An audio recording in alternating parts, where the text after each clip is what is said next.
এরপরে দাওয়াজ আরিয়ান ইসলাম আপনি আইডি থেকে লিখেছেন,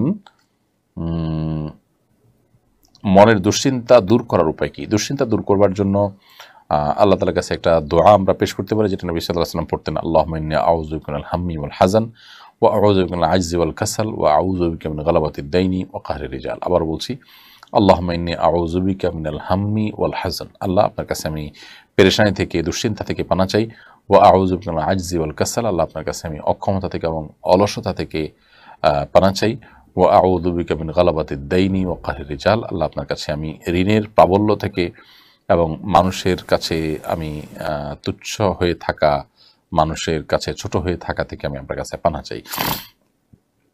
এর বাইরে ডিপ্রেশন এবং পেরেশানি দূরের জন্য দুরুদের আমলটা, ইস্তেগফার আমলটা আমরা বেশি বেশি করে পাঠ করতে পারি, দোয়া ইউনুস বেশি বেশি করে পাঠ করতে পারি। বিশেষ করে দুরুদ ইস্তেগফার এগুলো মানুষের পেরেশানি দূরের জন্য অব্যর্থ আমল হিসাবে প্রমাণিত, এবং বিভিন্ন হাদিসেও নবী সাল্লাল্লাহু আলাইহি ওয়াসাল্লাম আমাদেরকে এই সুসংবাদ দিয়েছেন যে এগুলো মানুষের পেরেশানি দূরের জন্য যথেষ্ট হয়। যে ব্যক্তি ইস্তেগফারকে নিয়মিত করতে থাকে সবসময়, তো আল্লাহ সুবহানাহু ওয়া তাআলা তাকে যে কোনো টেনশন এবং দুশ্চিন্তা থেকে বের হওয়ার পথ আবিষ্কার করে দেন।